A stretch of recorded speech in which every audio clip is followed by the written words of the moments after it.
Sveiki. Šį gražų vakarą mes vėl kalbėsime labai tokią stiprią temą, tęsdami savo podcastų seriją apie smurtą. Šiandien kalbėsim apie sisteminį smurtą, kurį patiria vyresnio amžiaus žmonės. Ir mano pašnekovė, Aušra, mūsų projekto mentorė, mes kartu susipažinome mokymuose ir susidraugavome ir radom tokių bendrų temų. Tai labas, Aušra. Labas, Eglė. Ir pirmiausia, gal aš pasidalinsiu savo patirtimi. Kai man buvo kokie 20 metų, gal 20 keli, aš slaugiau ir nukaršinau savo močiutę. Mes nebuvom labai artimos, bet gyvenamėm šalia, namas prie namo, viena šalia kitos. Ir aš kartais perkratau visą tą situaciją, kaip aš elgiausi, neturėdama jokios slaugos patirties, neturėdama jokių žinių ir iš esmės užsikūti savo buityje, nes turėjau tuo metu jau du mažus vaikučius. Ir kartais sveriu, ar tame ligos fone kartais nesielgiau su ją gal negražiai, grubiai, nes buvo tokių situacijų, kai aš ateidavau jos pamaitinti, o jinai tiesiog dėl savo ligos mesdavo tą maistą ant žemės ir sakydavo, tu mane nori nunuodyti. Kas yra visiškai normalu demenciją turinčiams žmonėms. Tai norėčiau tiesiog pakalbėti apie tai, kad žmonės galbūt nesąmoningai, bet kartais per nuovargį, per nežinojimą, kaip mums elgtis su tais žmonėmis, kurie reikalauja mūsų rūpesčio, globos ir nebegali savim pasirūpinti. Tas mūsų pasielgimas, tai man atrodo visada išplaukia iš situacijų, nes tikrai nežinom, kaip pasielgsim ir kažkas bus. Aš taip pat turėjau vyrą senelę, kuri 89 metų susilaužė šlaunikaulį, padarėm operaciją ir 8 metus jinai gulėjo. Pradžiai dar buvo kaip ir viskas irgi va taip normaliai, o paskui taip namuose gyveno ir aš kaip ir jaučiau tokią atsakomybę, kad kažkada jauna, kai buvau, išleido darbą, augino vaikus, juos prižiūrėjo, tikrai labai mylėjo.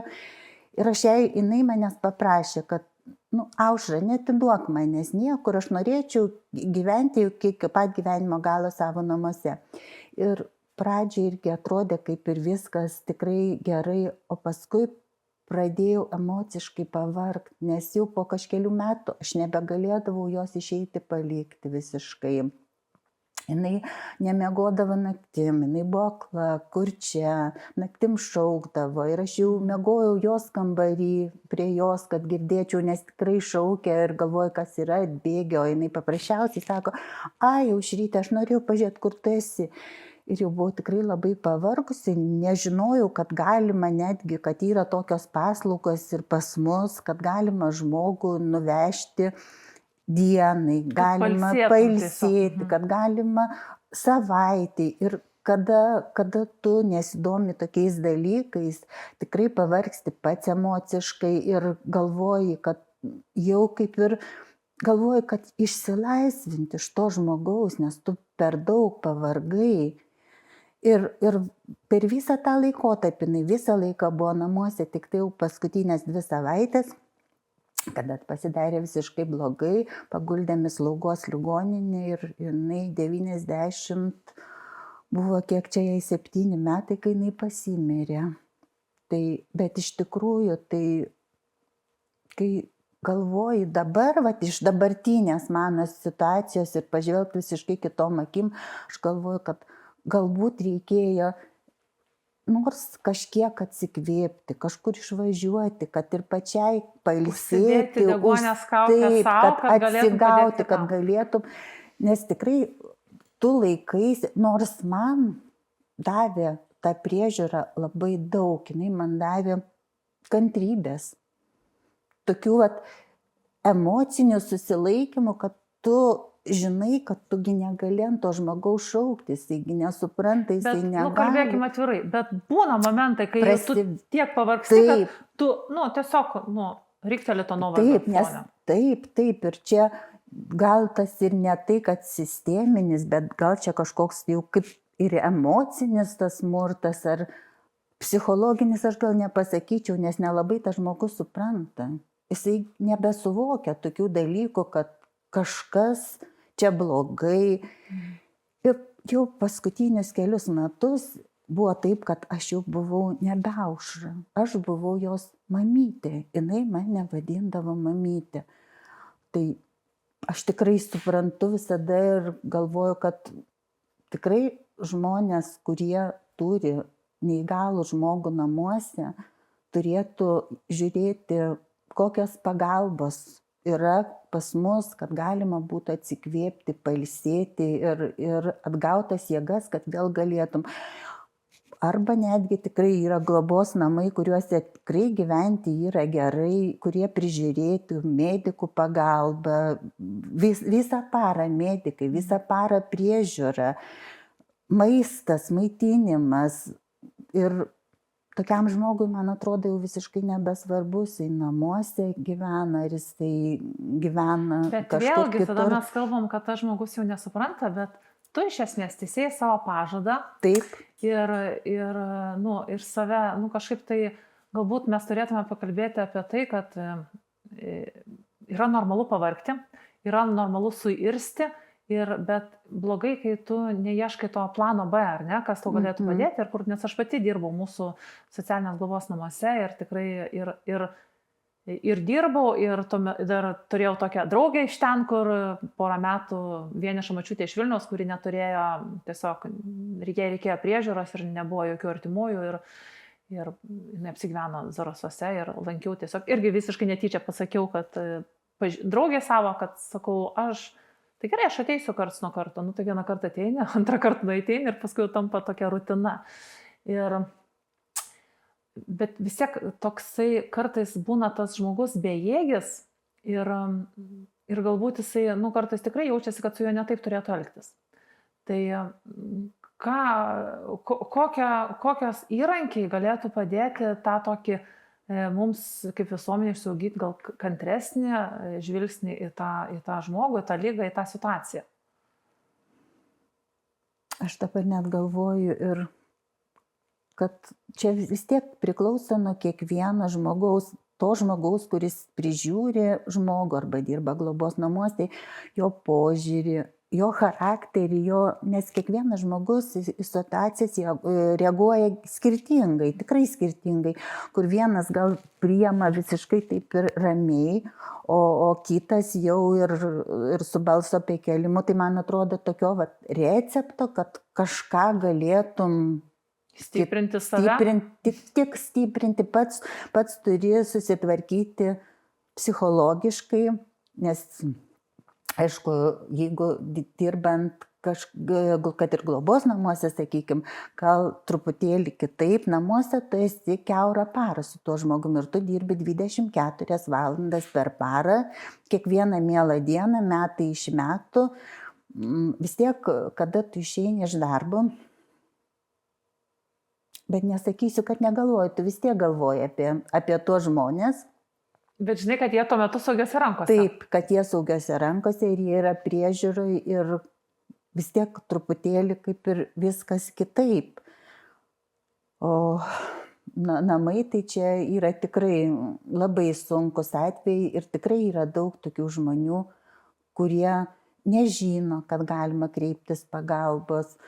Gal reikėtų daugiau ir to švietėjiško darbo, kad iš socialinių darbuotojų, kad dažniau apsilankytų. Gal tas švietėjiškas darbas ne tik apie tai, kad gali kažkas atlaisvinti mano rankas, bet apie tai, kad visiškai, ne tai, kad nuimti tą kaltės jausmą, kad man sunku, kiekvieną dieną, iš esmės tada mano gyvenimas kažkur eina paraleliai, nes aš visą parą turiu rūpinti žmogum, kuriam reikia priežiūros.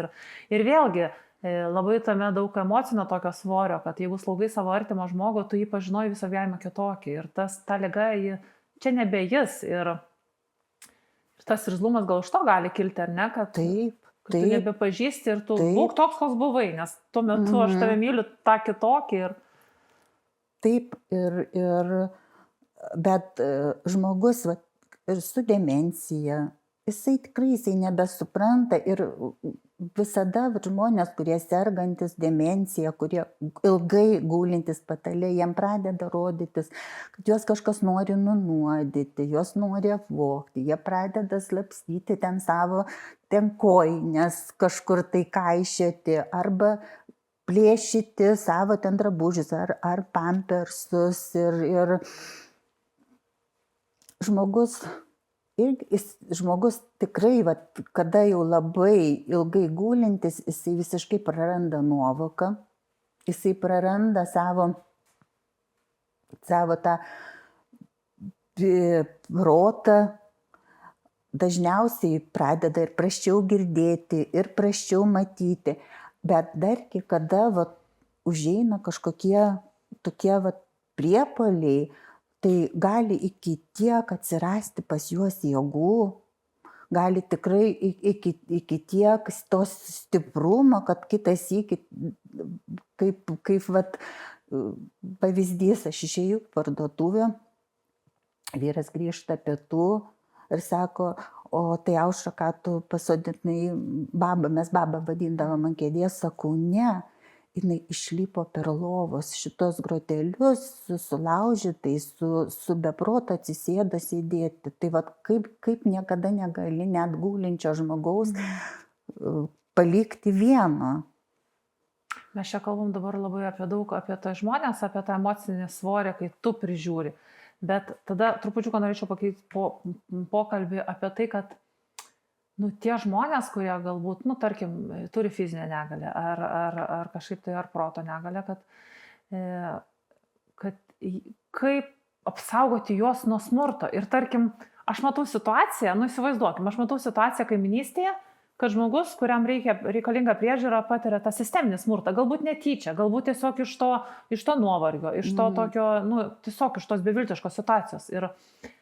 Ir kažkam pranešti, ką aš nuskriausiu, ar nuskriausiu tą artimąjį, kuris tiesiog pavargęs daro tai, ką sugeba, ar nuskriausiu tą žmogų, kad, tarkim, kad jisai kažkur turės išvažiuoti iš savo namų, tai kaip reaguoti tokioje situacijoje, kaip manai? Aš nežinau, man atrodo, čia kaip ir bus nuskriausti abu, ir vienas, ir kitas, nes jeigu tas žmogus tikrai suprantantis, jam sunku iš namų išvažiuoti ir prisitaikyti Bet gal kartais tas skausmingas pokytis gali būti pokyčių ir tos aplinkos, kad jisai kitaip elgsis. O šiaip, jeigu ir pranešus, aš nemanau, kad iš karto tą žmogų paimtų ir išvežtų, gal kaip tik tada atsirastų daugiau tos socialinės priežiūros, vis dėlto pagalbos kažkokios, nesgi tikrai yra darbuotojai, individualios priežiūros darbuotojai, kurie vaikšto po namus, galbūt ateitų, padėtų, išleistų kažkiek tai ir galiausiai ir toj pačioj namų ruošoj arba pasėdėtų su to žmogum, kitas žmogus pasikalbėtų.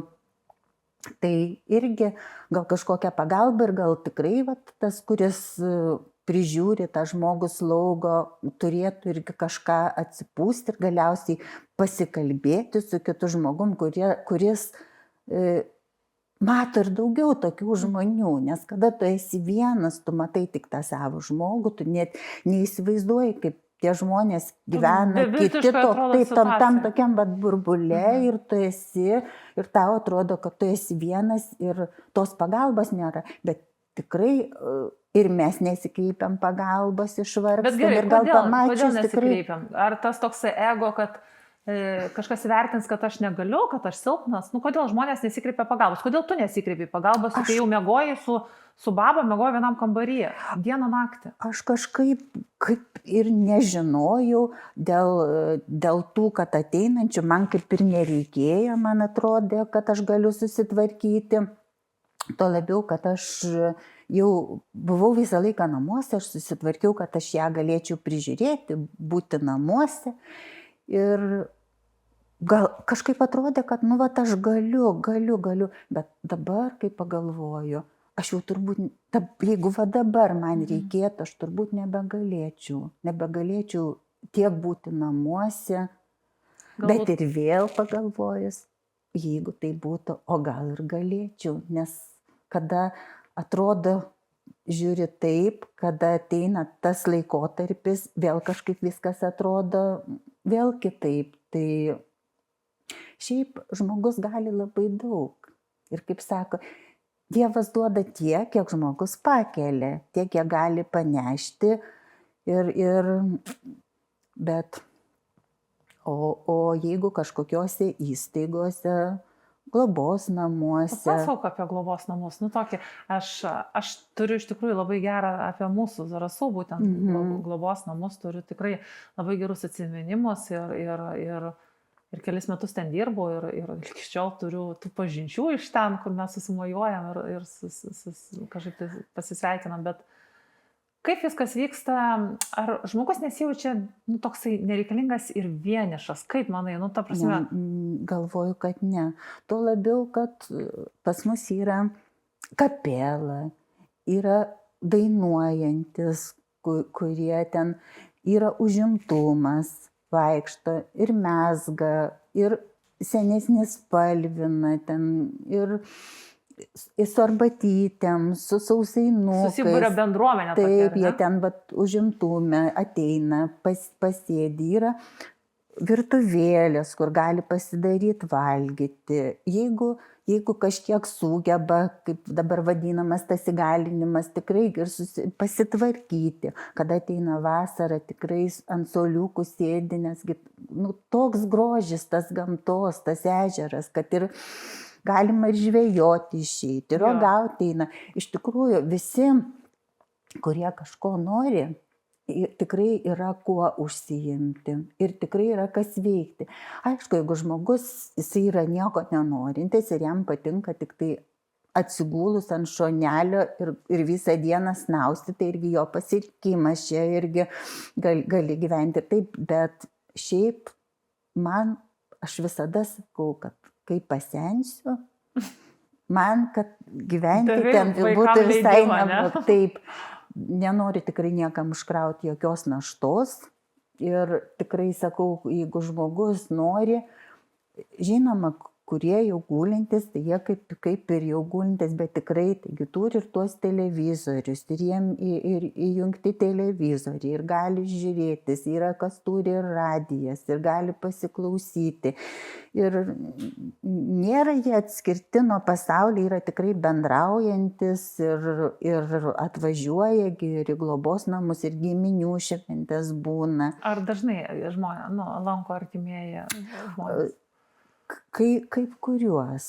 Yra kuriuos tikrai ir dažnai, ir labai dažnai. Yra kas ir visai neturi artimųjų.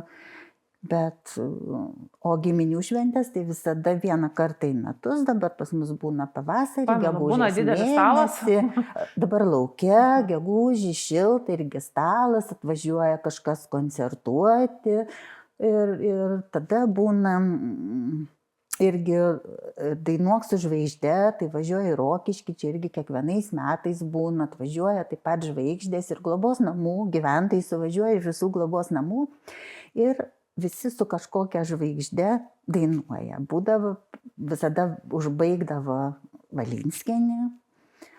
Tai tikrai yra tų užsiėmimų ir tikrai netgi kiekvieną tą paprastą dieną, kas nori, tas tikrai randa, ką veikti.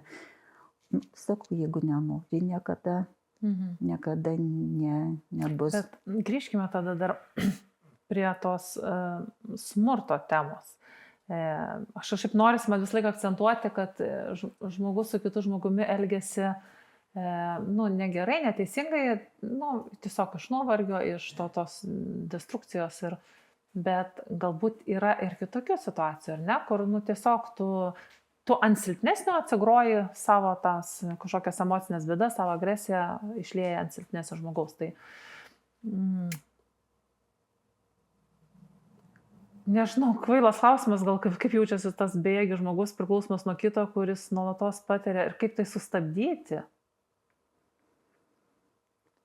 Ar neturėtų tada, ta prasme, jeigu žmogus negeba pats sustabdyti to, sakyti, stop, tu čia jau smurtauji prieš mane. Kiek atsakomybės tenka visuomenė, jeigu mes matome tą elgesį iš šono? taip, iš šono žiūrint, mūsų visuomenė dar labai atlaidžiai žiūri. Labai tikrai atlaidžiai žiūri tokius dalykus, nes jeigu smurtą tu pamatai vieną kartą, pirmiausia, tai vis tiek reikia sudrausminti.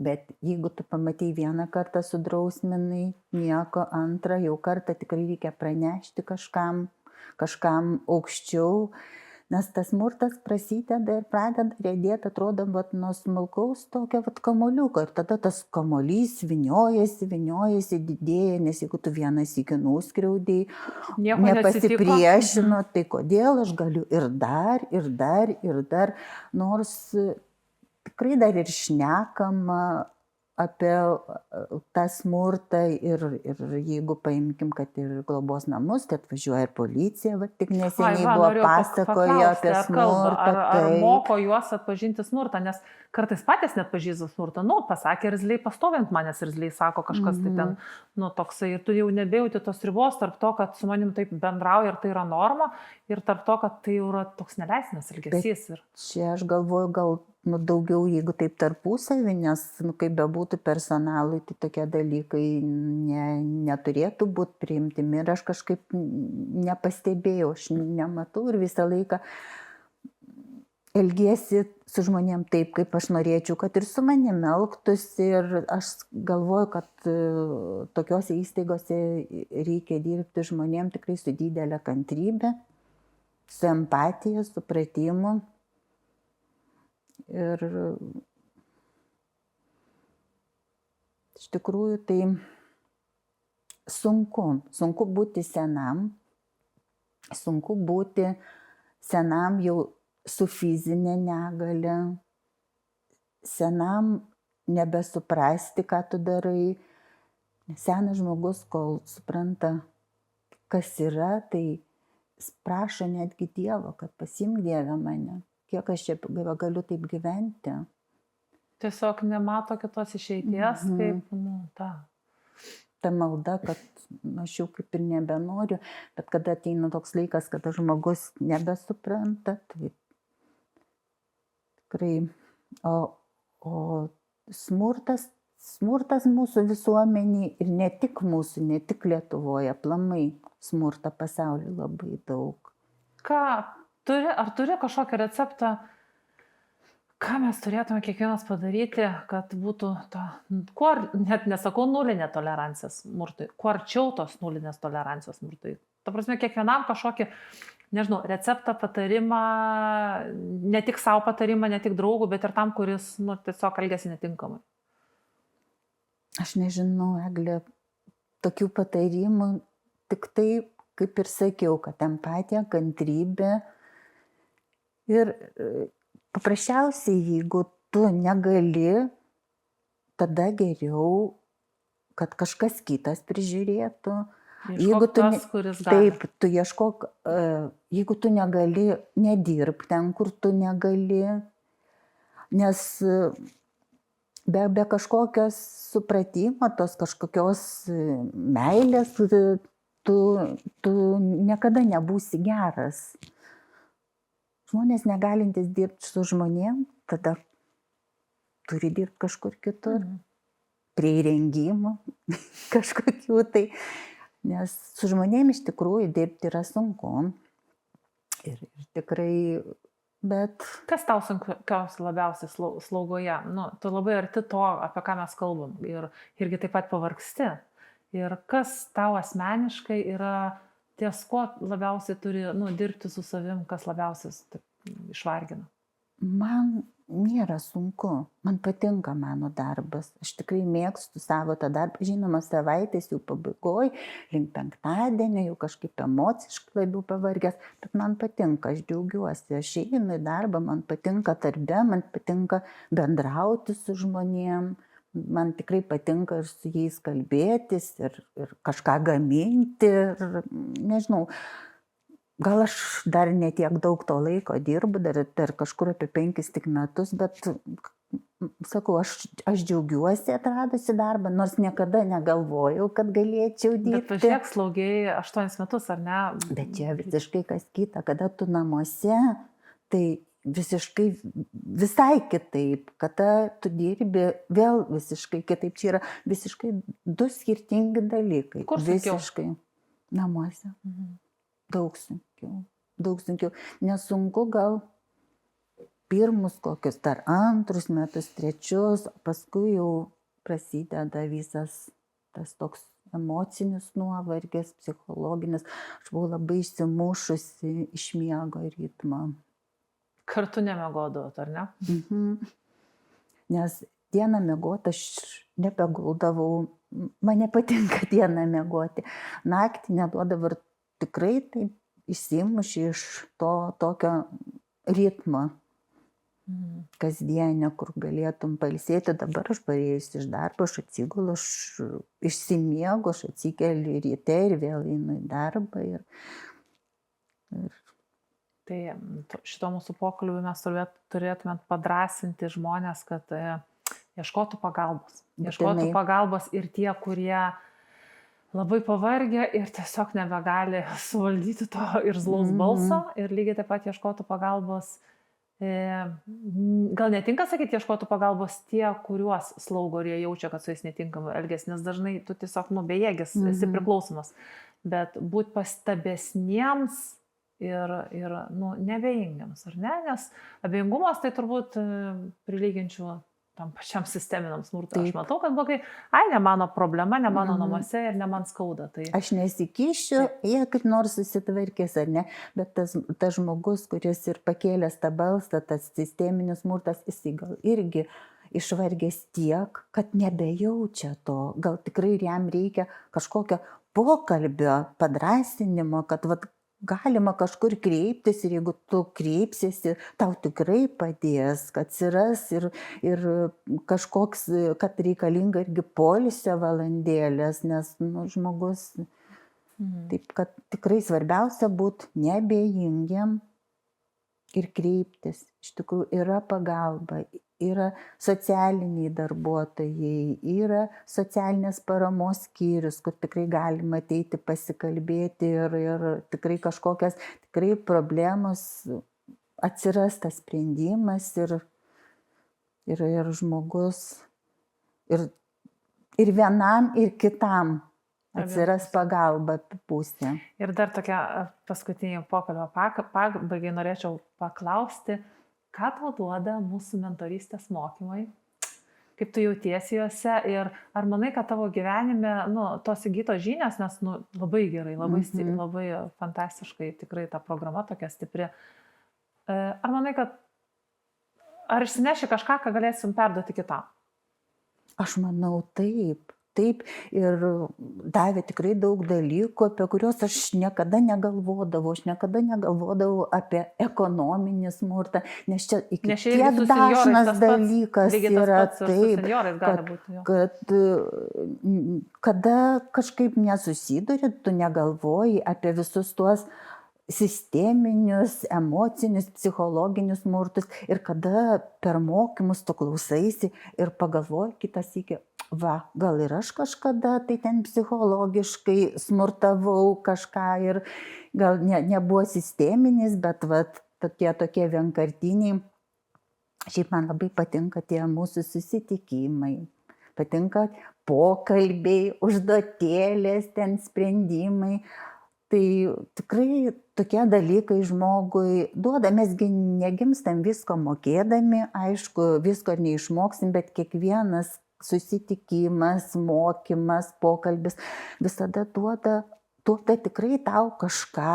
Augi, taip kyli ir čia labai puikus dalykas, į kurį aš atėjau ir labai džiaugiuosi susipažinusi su tikrai daug puikių žmonių ir jeigu dar kažkur kažkas bus, tai tikrai eisiu, nes puikus.